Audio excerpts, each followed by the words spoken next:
Hey, how's it going? In today's video, we're going to be talking about this 1965 Gibson LG1 that I recently did some major repairs and restorations to. We're also going to be talking about some ways that acoustic guitar fit into the mix. So first off, this guitar is a good buddy of mine's, and I recently did some major repairs to it.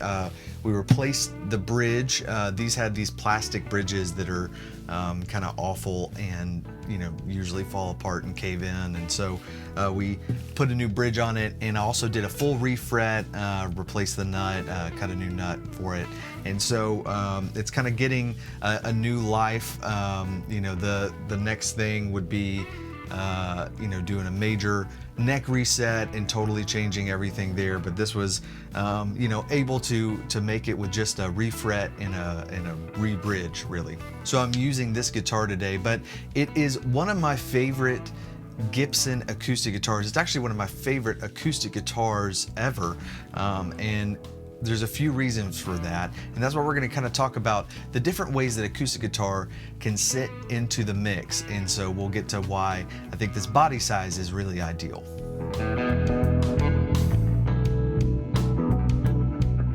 So here's situation number one, and this is one I've been in quite a lot. This just seemed like there was so many opportunities, especially when I was getting started trying to just make my living playing guitar. And this is like an acoustic cover gig, okay? So there's no other instruments, there's no keys, it's just solo acoustic, or maybe a duo acoustic cover gig, whether you're playing at a bar or at a corporate event. And it is where the guitar is really just a foundation for the song. So you've got to take up some sonic space, but you also want to leave space for the vocals. And it's got to be a fairly dynamic, balance there, but only to the level of the venue, which a lot of times is not a quiet environment. So you also are just kind of providing a pad of sound for the space that you're playing in. So here's the things to avoid. An overly bright acoustic guitar tone can be really, really offensive to the ears and unpleasant to hear. So here's an example of an overly bright guitar tone.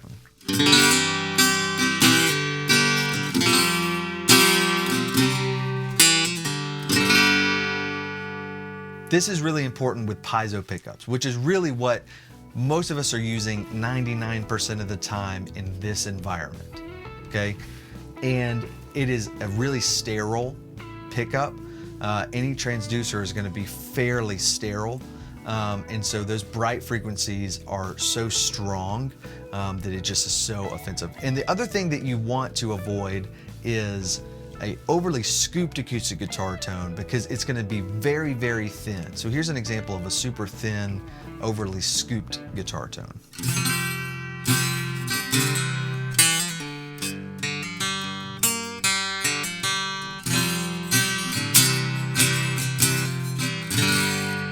That was overly scooped. It was just so thin that, mixed in with vocals that are probably going to be overly bright, it creates just a really thin atmosphere. I don't know, you're not like taking up enough sonic space when you have it overly scooped.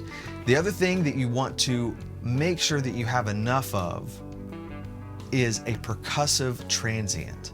So you want enough dynamic range in your acoustic guitar to be able to provide the percussion, because a lot of times you're strumming. Acoustic guitar is a very percussive instrument.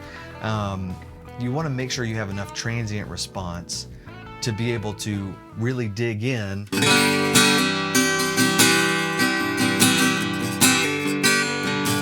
Because you're playing percussion there, and be able to get that dynamic range out of your acoustic guitar, especially in a solo acoustic environment, but even when you're playing with two people, somebody gets to do leads on top, and that's a whole nother video's worth of diving into how to play two acoustic guitars at the same time. But for this scenario, those are my three most important things for this scenario. Is make sure that you're not overly bright, you're not overly scooped, and you have enough dynamic range to be percussive.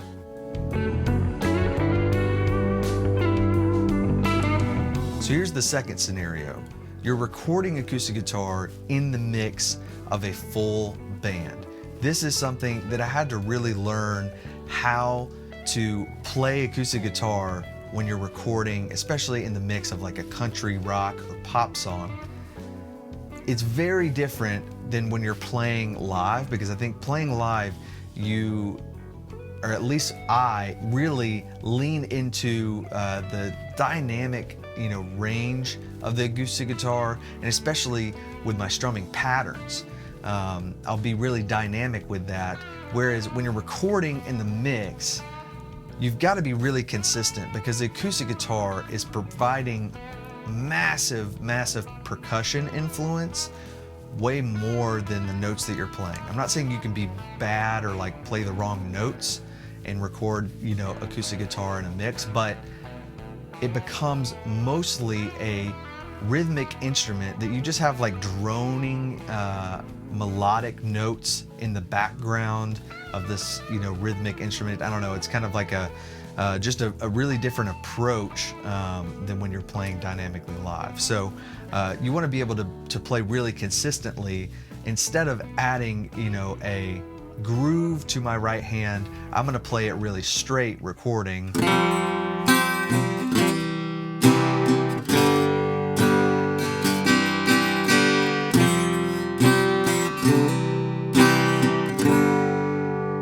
Whereas live, I might exaggerate that a lot more.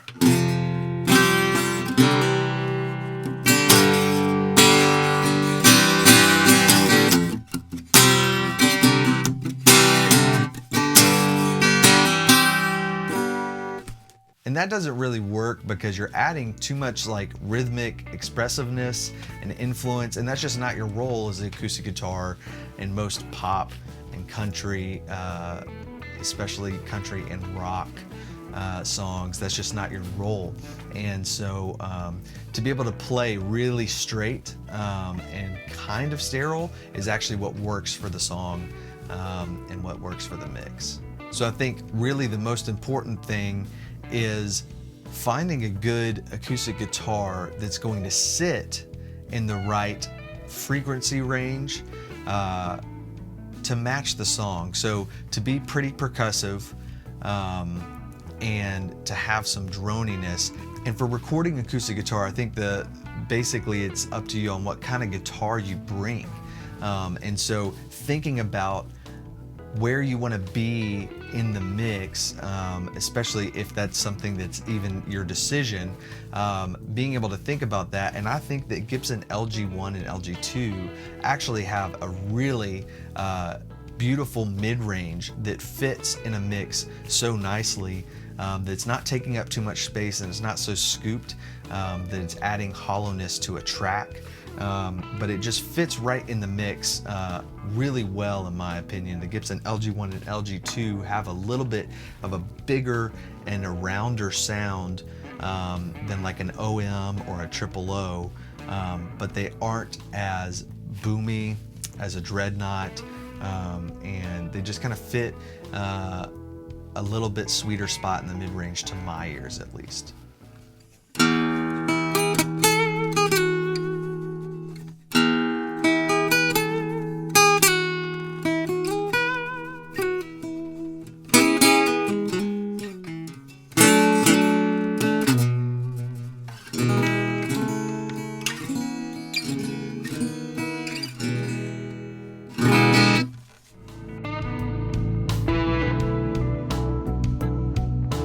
Here's a third scenario, and this is where the guitar is kind of the lead and sole instrument. So it's not the same as just playing acoustic guitar where they're singing and you're doing covers. This is more of the guitar aficionado approach to the guitar. And I think this is my favorite approach to the guitar, maybe even more than an electric guitar.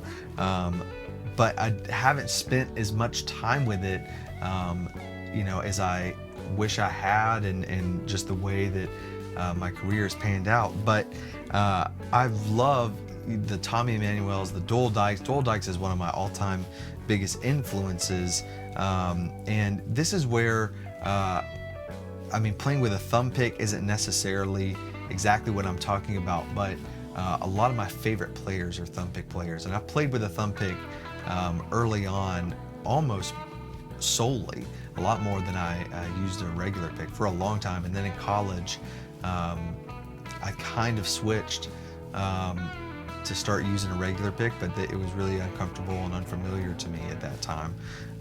And this is where the mid-range and the fullness of the guitar, I think, is the most important aspect of it, that you can really hear not only the dynamic range, which is just incredible and you want to be pretty vast, but just the melodic harmonies that are playing a part in this style of acoustic guitar playing. I use these National thumb picks. I really like the way that they fit on my thumb. I have kind of big hands, and so they don't cut off the circulation. Like most thumb picks are just not big enough for me, and I like that they kind of get pretty flexible. They just fit really nicely on my thumb, but they're also pretty thick, and I use pretty thick picks you know, when I'm playing normal flat picks. So this is a really important key aspect, is having a really good, well-fitting thumb pick if you're going to play with this style. I found that it just really improves everything.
That was a little bit of Jazz in the Box by Doyle Dykes. It is the only thing that I can play in that style of guitar. It's actually one of my favorite songs by Doyle Dykes, and I need to spend a lot more time with my thumb pick and revisit this style of guitar, because it is it's the thing that I'm most interested in, I think, more than anything, but I have just not spent time pursuing that, practicing that.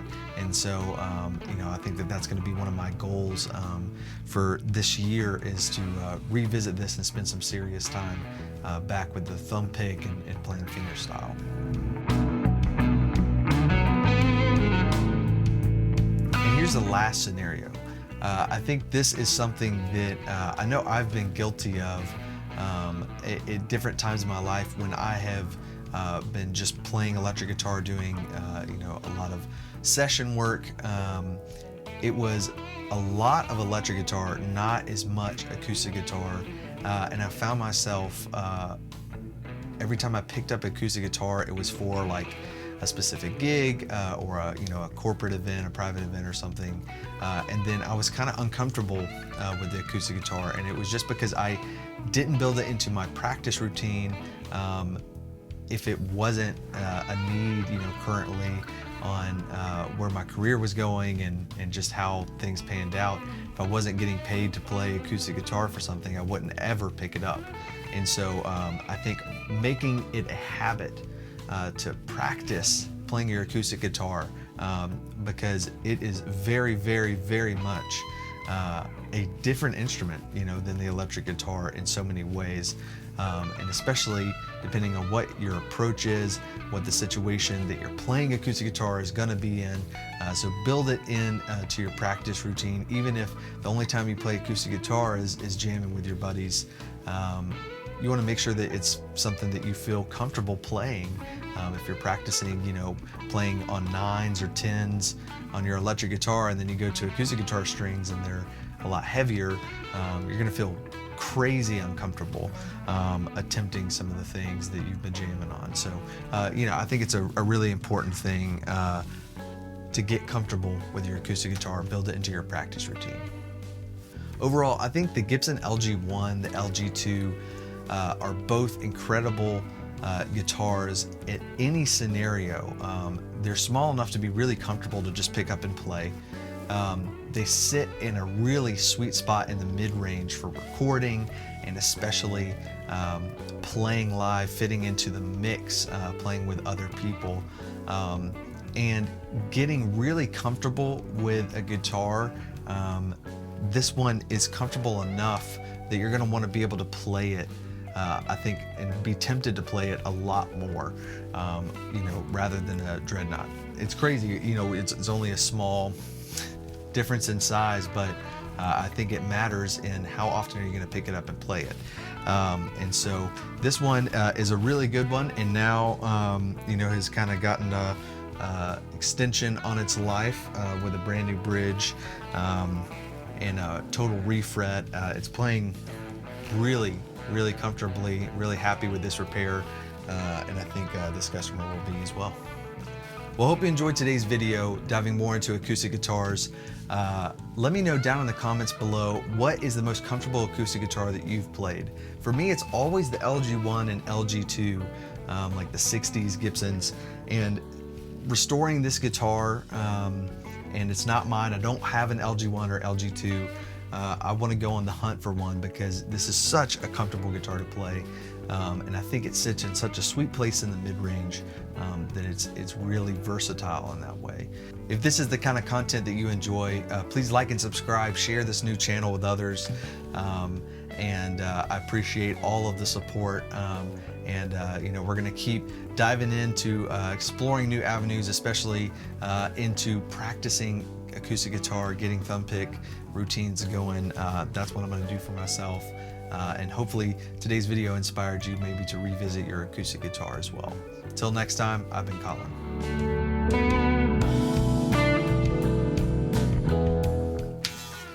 Hey, how's it going? All right, scenario number 1. All right, so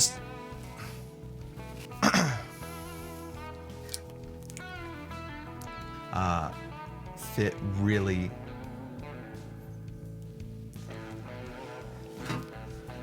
good buddy of mine's figuring out the rest of my life. So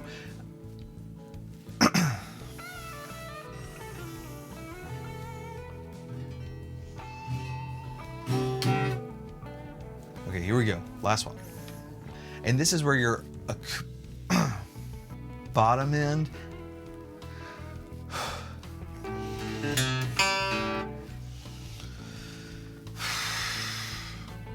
okay, fucking last time.